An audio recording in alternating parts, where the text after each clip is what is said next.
അസ്സലാമു അലൈക്കും. എൻ്റെ ഡ്രാഫ്റ്റ് ലിസ്റ്റിൽ ഈ വീഡിയോ സേവായി കിടക്കാൻ തുടങ്ങിയിട്ട് ഒരു 3-4 ദിവസമൊക്കെ ആയിട്ടുണ്ട്. അപ്പോൾ വേണോ വേണ്ടയോ അപ്ലോഡ് ചെയ്യണോ വേണ്ടയോ എന്നൊക്കെയുള്ള കൺഫ്യൂഷനിലായിരുന്നു ഇത്രയും ദിവസം. ഞാനിങ്ങനെ വിചാരിച്ചു അപ്ലോഡ് അങ്ങ് ചെയ്തേക്കാം. ഇന്നത്തെ റെസിപ്പി ഇച്ചിരി ലെങ്തി റെസിപ്പിയാണ്. അതുകൊണ്ട് ഒരു വീഡിയോയിൽ പറയുമ്പോഴായിരിക്കും കുറച്ചുകൂടി ക്ലാരിറ്റി കിട്ടുന്നത്. ഓക്കെ, അപ്പോൾ ഇതൊക്കെ എൻ്റെ കുഞ്ഞുങ്ങളാണ്.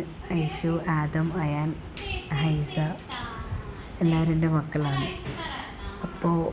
അപ്പോൾ ചിക്കൻ മന്തി, സാധാ ചിക്കൻ മന്തി അല്ല കേട്ടോ, പെരി പെരി ചിക്കൻ മന്തിയാണ്, സാധാ മന്തിയല്ല.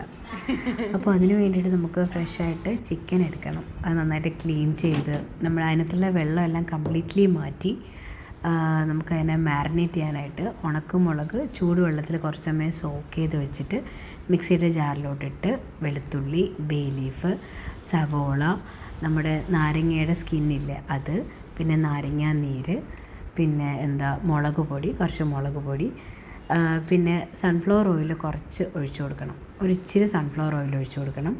പിന്നെ നമ്മുടെ മല്ലിയിലയില്ലേ അത്, പിന്നെ കുറച്ച് ഉപ്പ്, പിന്നെ പുതിനയില. ഇതെല്ലാം കൂടി നമുക്ക് ഗ്രൈൻഡ് ചെയ്ത് നല്ല രീതിയിൽ മിക്സ് ചെയ്തെടുക്കുമ്പോൾ നല്ലൊരു പേസ്റ്റായിട്ട് കിട്ടും.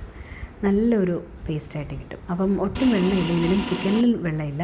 ഇതിന് നല്ല രീതിയിൽ തേച്ച് പിടിപ്പിച്ച് ചിക്കനിലോട്ട് തേച്ച് പിടിപ്പിച്ചിട്ട് ഓവർനൈറ്റ് നമുക്ക് മാരിനേറ്റ് ചെയ്ത് വെക്കണം.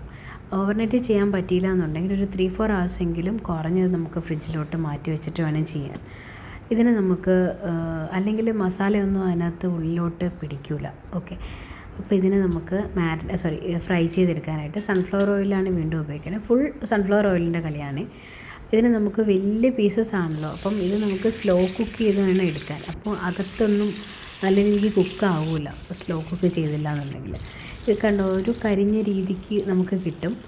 തിരിച്ച് മറിച്ചിട്ട് ഫ്രൈ ചെയ്തെടുക്കുമ്പോൾ കരിഞ്ഞതല്ല അതാണ് അതിൻ്റെ ഒരു കൺസിസ്റ്റൻസി എന്ന് പറയുന്നത്. ആ രീതിക്ക് നമ്മൾ ചിക്കൻ പീസസ് എടുത്ത് മാറ്റി വെച്ചു. എന്നിട്ട് നമുക്ക് മന്തി മസാല ഉണ്ടാക്കാം. മസാലയ്ക്കായിട്ട് ഒരു പാൻ എടുത്തിട്ട് മുഴുവൻ മല്ലിയും കുരുമുളകും പെരിഞ്ചീരകവും കുഞ്ഞു ജീരകവും പട്ട, ഗ്രാമ്പൂ, ഏലക്ക, ഇച്ചിരി ഒറിഗാനൊക്കെ ഇട്ട് ഒന്ന് റോസ്റ്റ് ചെയ്തെടുത്തിട്ട് ഒരു വറ്റൽമുളകും കൂടി ഇട്ടിട്ട് നമുക്കൊന്ന് ക്രഷ് ചെയ്തെടുക്കുമ്പോൾ മന്തി മസാലയായി.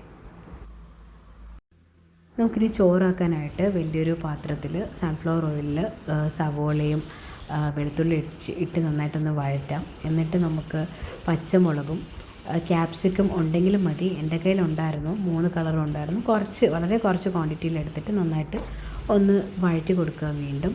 പിന്നീട് നമുക്ക് വേണ്ടത് കുരുമുളകുണ്ടല്ലോ, കുരുമുളക്, ഒരു നാരങ്ങ, ഉണക്ക നാരങ്ങ, ബേ ലീഫ്. പിന്നെ ഇത് നേരത്തെ ചിക്കൻ മാരിനേറ്റ് ചെയ്ത പേസ്റ്റാണ്. 2 ടേബിൾ സ്പൂൺ ഞാനത് ഇട്ട് കൊടുക്കുന്നുണ്ട്.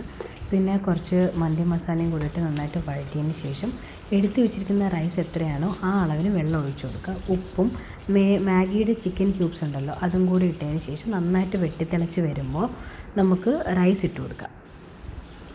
എന്നിട്ട് അടച്ച് വെക്കണേ.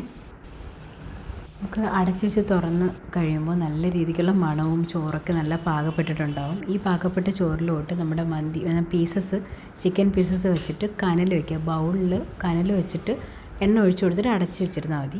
ഈ സമയത്ത് നമുക്ക് മന്തി സോസ് ആക്കാം. തക്കാളി, സവോള, വെളുത്തുള്ളി, പച്ചമുളക്, മല്ലിയില, ഉപ്പ് ഇതും കൂടി ഇട്ടിട്ട് ജസ്റ്റ് ഒന്ന് കറക്കിയെടുത്താൽ മതി. കനലിങ്ങനെ എടുത്ത് മാറ്റിയതിന് ശേഷം നമുക്കിന്ന് സെർവ് ചെയ്യാം. മയോണൈസ് കൂടി ഉണ്ടെങ്കിൽ കുറച്ചുകൂടി ഉഷാറാവും. മയോണൈസും മന്തി സോസും ഒക്കെ വെച്ച് കഴിക്കാൻ ഈ മന്തി നല്ല ടേസ്റ്റാണ്, നല്ല രുചിയാണ്. മനസ്സ് നിറയെ സന്തോഷമാവും.